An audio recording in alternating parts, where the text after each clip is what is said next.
अनंत कोटि ब्रह्मांड नायक राजाधिराज सच्चिदानंद सद्गुरु श्री ब्रह्म चैतन्य महाराज की जय। श्री राम समर्थ। 18 दिसंबर। चिंता करनी ही हो तो नाम की करो। हम देखते हैं कि आज जो हमें दुखदाई लगता है वही आगे चलकर सुखदाई हो जाता है, और आज जो सुखदाई लगता है वही आगे चलकर दुख का कारण हो जाता है। तुम्हें जो सुख दुख आता है वह भगवान से ही आता है, तो दुख का कारण ही क्या है?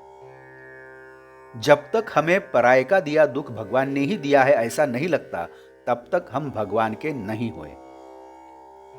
हमारा आधार जब छूट जाता है तब हम भगवान के नहीं हुए। हमारा आधार जब छूट जाता है तो हम घबराते हैं, अतः जो जो होता है वह राम की इच्छा से होता है ऐसा समझे। संकट भगवान लाता है तो उन्हें सहने की शक्ति भी वही देता है। हम समर्थ के होकर ऐसे क्यों डरें? जो समर्थ के हो गए हैं उन्हें परिस्थिति से डगमगाना नहीं चाहिए। प्रत्यक्ष संकट से यदि मुकाबला करके निवारण किया जा सकता है तो भय का क्या कारण? मूल में जो भय नहीं है वह तुम अपने मन से उत्पन्न करते हो, इसे क्या कहा जाए?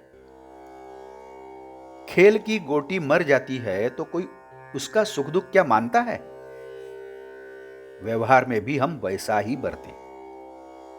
सुख से फिदा मत हो जाओ और दुख से अस्वस्थ मत हो जाओ। ऐसी स्थिति के लिए हमारा मन शांत रहना जरूरी होता है। जब तक मैं करता हूं ऐसी भावना होती है तब तक सुख दुख के झोंके मन को सहने पड़ते हैं। अतः कर्तापन का भाव राम को सौंप दे और देह से कर्तव्य में रहकर मन शांत रखें। हे भगवान, परिस्थिति का परिणाम मुझ पर मत होने दो, ऐसा कहें। ऐसा न कहें कि परिस्थिति को ही परिवर्तित करो। जैसे कोई जहर खून में भीग गया हो, वैसे चिंता हमारे शरीर में भीग गई है। उसे ऊपर से दवा लगाने पर कुछ परिणाम नहीं होता। उसके लिए भगवान के अनुसंधान का इंजेक्शन ही चाहिए। जो दुर्गुण भगवान का विस्मरण कराने का कारण बनते हैं, उन सब का संग्रह चिंता है। चिंता एक बड़ा भारी रोग है। पेट में रोग बढ़ जाता है, और यदि उसी से पेट भर जाता है तो रोगी के पेट में अन्न नहीं जाता। वैसे ही जिसे बहुत चिंता होती है उसके हृदय में आनंद जा ही नहीं सकता। आखिर इस चिंता के मां बाप कौन है? देह बुद्धि के कारण हमें चिंता होती है। देह बुद्धि यानी वासना, वासना और अहंकार इस चिंता के मां बाप हैं। तो जब ऐसे अजीब स्वभाव के मां बाप हों तो संतान ऐसी विचित्र होगी ही। भगवान का स्मरण करते रहने से माता और बेटी की मृत्यु साथ साथ होती है। वासना और चिंता दोनों एक साथ मरती हैं। सच पूछो तो एक ही प्रकार की स्थिति सदा नहीं रहती, इसलिए हमें डर लगता है, जिससे चिंता निर्माण होती है। चिंता जितना हमें मारती है, नाम उतना ही हमें तारता है। फिर भी हम चिंता को पकड़े रखते हैं, तो इसे क्या कहें?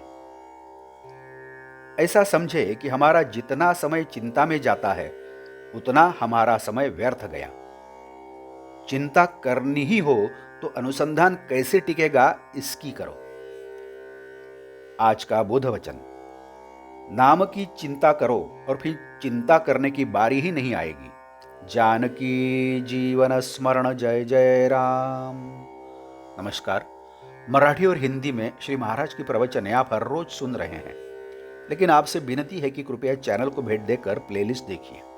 प्लेलिस्ट के जरिए आप कोई भी प्रवचन अपनी सुविधा के अनुसार सुन सकते हैं। मैं फिर से एक बार आपसे कहना चाहूँगा कि यदि आपने अभी तक चैनल सब्सक्राइब नहीं किया है तो कृपया सब्सक्राइब करिए, लाइक करिए, शेयर करिए, कमेंट्स दें, बेल आइकन दबाना मत भूलिए। धन्यवाद। जय जय श्री राम।